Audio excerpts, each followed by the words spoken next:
I do this every time. Okay. Oh, my rainbow effect was radiating just a moment ago.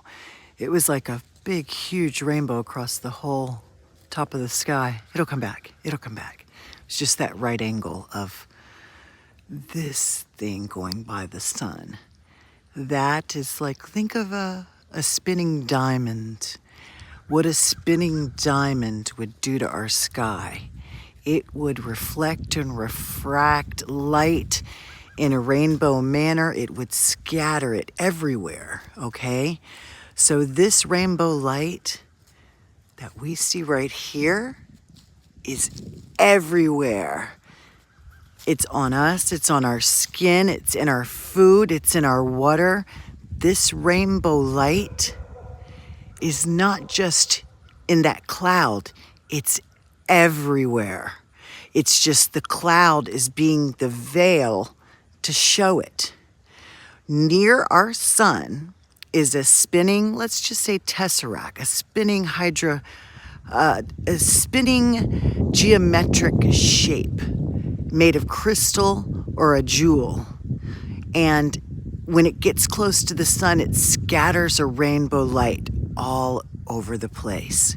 We just can't see it. And the ether is here to show us. The ether, what we call clouds, what some people call plain snot, is here to show us this beautiful light that is bestowed upon us right now. Now, am I going to idolize this light? Am I going to worship this light? No. And what's causing this light is that the head of that comet that is going right 7 o'clock under our sun right now and just poof, scattering light. So there is an invisible crystal object, planet, in our sky. It's orbiting. And it does this to our sky. It's everywhere. That blue is camouflaging it. That's why the indigo in the rainbow is so darn deep right now, because it's a dark blue cobalt light being reflected out of this thing. It takes energy from the sun and inverts it. It spins it inward somehow. This is the shadow of it. Okay, that's how big it is. It's pretty dark. It's not small. It spins energy inward and it uses it. We don't see it because it inverts its light. And when it lets out a light, it looks like that. Dark blue. And our skies are reflecting its cobalt nature, so we can't even see that, really. There it is, going past our sun. There it is. No one is even noticing that the sun is brighter. I mean, people look up at the sun and automatically they put their hand up now. No one can even look at the sun. Like right now, look at me. I'm crying. You know, it hurts. It hurts to look at the sun right now.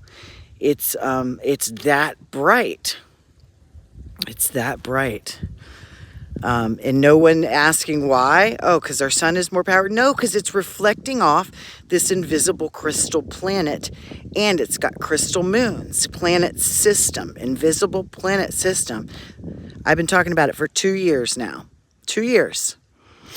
I started in October of 2020 when I saw it. No one cares that the sun is interrupted like that. That's a cloud interrupting our sun. Come on, man. I saw it in October 2022, and I saw crystal objects going around our sun. You know, straight up going around our sun. Our sun has never put off this effect on clouds, and oh, well, it's chemicals in the clouds. I don't have any planes through here. That is a crystal object passing by our sun, and now it's eclipsing it a little bit. I'm getting an eclipse, and this is the ripple pattern I was showing you guys earlier on the micro. First we see it micro, then we see it macro. That's what it does with light. It's what would happen with light, with a little object moving to light. Like take a diamond and bring it across the room and then get it close to light and then poof, all that rainbow light goes all across the room and move it on past the light and then it'll go back away. This is what's happening. A crystal object is orbiting our sun weekly. Like it'll be 3 days on, 4 days off, 4 days on, 3 days off, sometimes 5 days on. Look at that square. I'm sorry to be so today, but I just get so frustrated. I've been preaching this and preaching it and preaching it and preaching it. And now it's right here. I mean, it's right in our face. And even that people that see can't see it. It's very frustrating. It's not chemicals, guys. That's not chemicals. Or it would be it would be every cloud. It's just certain clouds.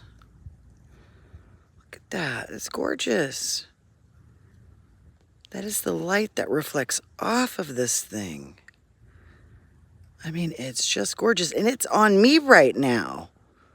That rainbow light is on me. It's on the food I ate. I make my sun tea. Not only did I make sun tea, I made sun and left it out for the moon eclipse and drank that. Superpowers have to be worked on, y'all. They don't just come to you.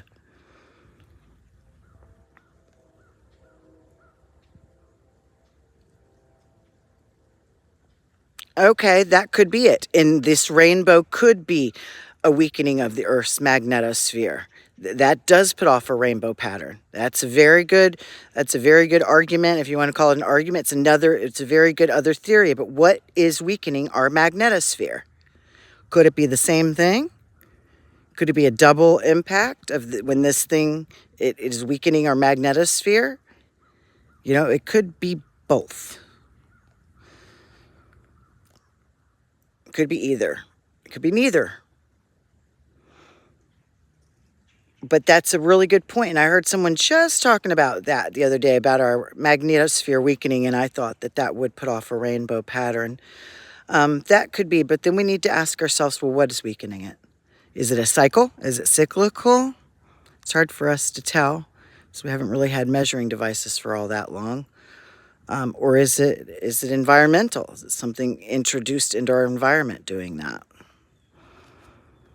Like a dark blue cobalt object spinning, looking like a diamond in the sky. But anyway, I thought I'd show you that. It was a spectacular rainbow. Still is. Just a spectacular rainbow. So I'm going to do a little more investigation into the weakening of the magnetosphere. I know I've been hearing that, for a very long time. And it does match the effects. But I want to know why.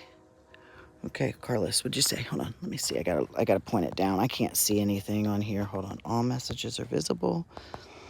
The sun's various flares of magnetic north shifting. Pole shift? Yeah, could be. Could be. Could be. A lot of people are saying that. A lot of people are feeling that. I don't think our poles are shifting. I think, bada bang, bada boom, the sun's pole is shifting. I think the sun is going to flip, not us. Bada bing, bada boom. But this thing keeps speeding by it. Of course, it's going to flip it. I mean, it just keeps speeding by it, speeding by it, and speeding by it, and speeding by it. It's going to flip it. Maybe it needs to flip it. Maybe that's its job, is to flip it. Maybe the sun needs to be flipped. But I think any pole shift that's going to happen is going to be our sun, not us. And this could be, it could be both. It could be both. It could be what's causing it and what the effect of it causing it.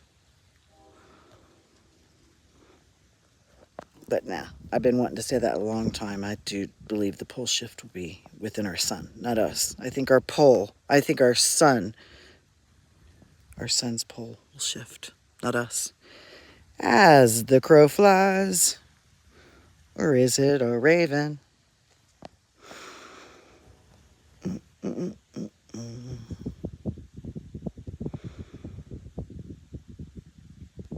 We got any other comments, ideas? Hold on, let me point you down. So after several years of filming sunrises and sunsets, the position is changing more and more towards north. Okay.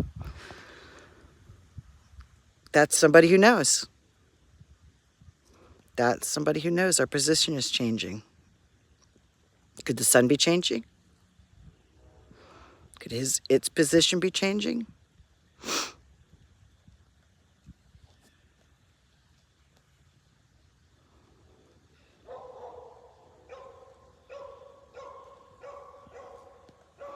I certainly hope we don't flip.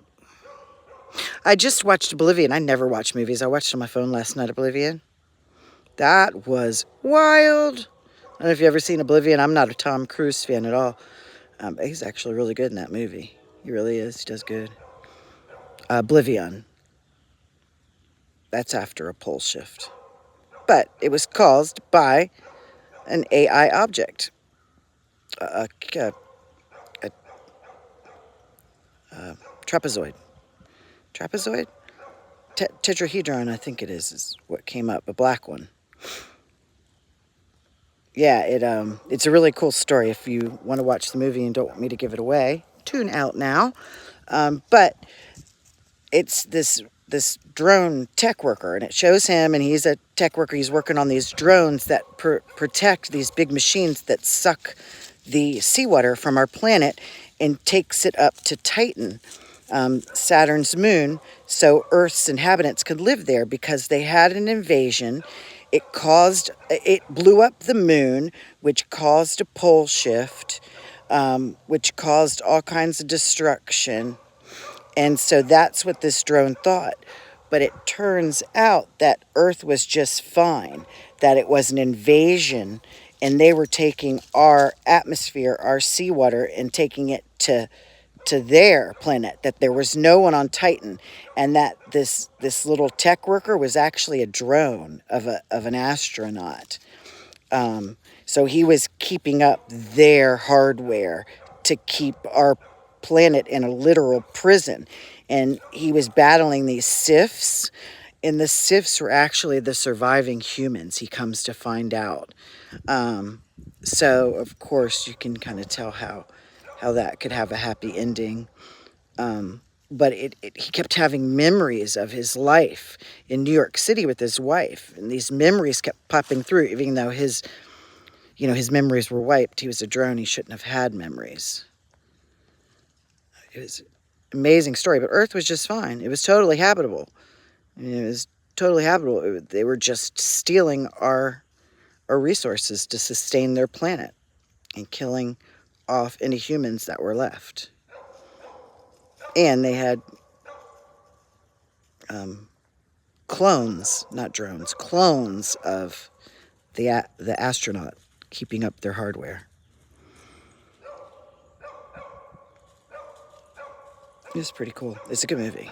Even if I gave it all away, it was a good freaking movie. Well, that's how big this thing is.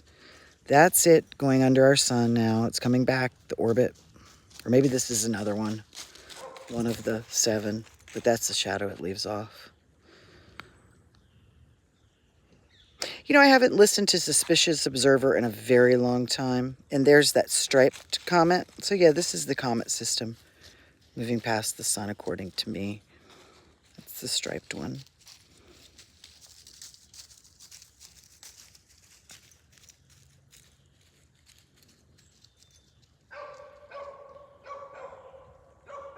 But anyway, the movie's Oblivion.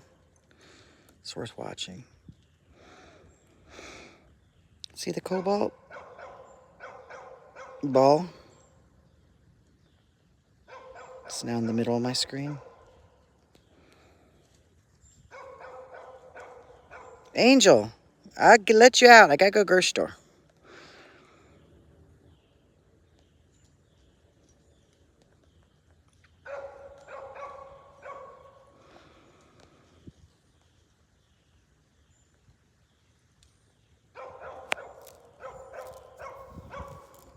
Dixie Puss. Oh gosh. All right, guys. Talk to you later. Bye.